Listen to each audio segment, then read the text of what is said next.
എല്ലാവർക്കും നമസ്കാരം. തെക്കൻ കേരളത്തിലെ മഹാ ഉത്സവമായിട്ടുള്ള കടയ്ക്കൽ തിരുവാതിര നടക്കുകയാണ്. തിരുവാതിര മഹോത്സവത്തിന്റെ ഏറ്റവും വലിയ പ്രത്യേകത എന്താണെന്ന് നിങ്ങൾക്ക് അറിയാമല്ലോ. ഇവിടുത്തെ നെടും കുതിരയെടുപ്പ് തന്നെയാണ്. അപ്പോൾ നമുക്ക് നെടും കുതിരയെടുപ്പിന്റെ വിശേഷങ്ങളിലേക്ക് പോവുകയാണ്. ഏകദേശം കുതിരയെടുപ്പിനുള്ള ഒരുക്കങ്ങൾ പൂർത്തിയായിരിക്കുന്നു.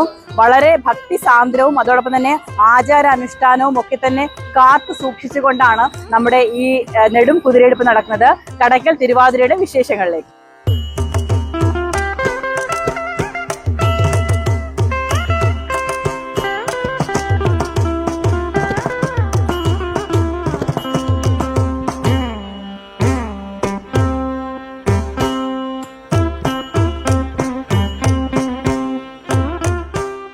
വർഷമായിട്ട് നമ്മള് ചുവട്ടത്തിന് നിൽക്കുന്ന ദിവസമാണ് നമുക്കിന്റെ ചട്ടം വെള്ളത്തിലിടുന്നത്, പേപ്പർ ചിറയിലിടുന്നത്. അപ്പൊ അത് കഴിഞ്ഞിട്ട് പിന്നെ നമുക്ക് വീണ്ടും തൊട്ടടുത്ത 2 ദിവസം കഴിഞ്ഞ ഉടനെ ഇതിന്റെ കെട്ടുകൾ ആരംഭിക്കും. അശ്വതി നാളെ തന്നെ കെട്ട് ആരംഭിക്കുന്നതാണ്. പിന്നെ രോഹിണിയിലെന്ന് ഇത് മേൽക്കൂടാരം ആയിരിക്കും. തെക്കൻ കേരളത്തിൽ കടയ്ക്കൽ തിരുവാതിര എന്ന് കേൾക്കുമ്പോഴത്തേക്ക് ഒരേ സമയം നമുക്ക് എന്താ പറയാ, ഭയഭക്തി എന്ന് പറയുന്ന രീതിയാണ്. ഭയത്തോടൊപ്പം തന്നെ ഒരു ഭക്തി രണ്ടും കൂടി ചേർന്ന് ഭക്തി ബഹുമാനത്തോടു കൂടിയാണ് ആൾക്കാർ വരുന്നതും പങ്കെടുക്കുന്നത്. എല്ലാവരും ഒത്തൊരുമിച്ചോടു കൂടിയാണ്, കൂട്ടൊരുമയോട് കൂടി പണിയുന്നത്. ഇത് വർഷങ്ങളായിട്ട് ഇങ്ങനെ പാരമ്പര്യമായിട്ട് ചെയ്തു വരുന്നുണ്ട്. അങ്ങനെ തെറ്റാൻ ചാൻസ് ഇല്ല. കാരണം എല്ലാത്തിനും അളവും കറക്റ്റ് കാര്യങ്ങളുണ്ട്.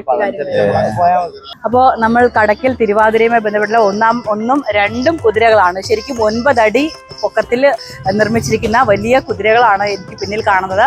തിരുവാതിരയുടെ ഒരുക്കത്തിലെ ഏറ്റവും വലിയ പ്രത്യേകത തന്നെയാണ് അതായത് ഈ ഒരു കടയ്ക്കൽ തിരുവാതിരയുമായി ബന്ധപ്പെട്ട് നമ്മുടെ ഈ ഒരു നെടും കുതിരകളെ ഒരുക്കുമ്പോൾ അതൊരു പ്രത്യേക രീതിയിലുള്ള ഓരോ ആചാരവും അനുഷ്ഠാനവും ഒക്കെ തന്നെയാണ്. അഥവാ എനിക്ക് പിന്നിൽ കാണുന്ന ഈ ഒരു ചട്ടം പോലും ആഴ്ചകളോളം വെള്ളത്തിലിട്ടതിനു ശേഷമാണ് പൂജയ്ക്കായി എടുക്കുന്നത്. ഓരോ നാളുകളിലാണ് ഓരോ ചട്ടം കെട്ടി തുടങ്ങുന്നത്. ഇതിന്റെ കയറുകൾ കെട്ടുന്ന രീതിയിൽ പോലും അത്രത്തോളം പവിത്രമായ രീതിയിൽ വ്രതം നിന്നുകൊണ്ടാണ് ഓരോ പണിക്കാരും ജോലി ചെയ്യുന്നത്.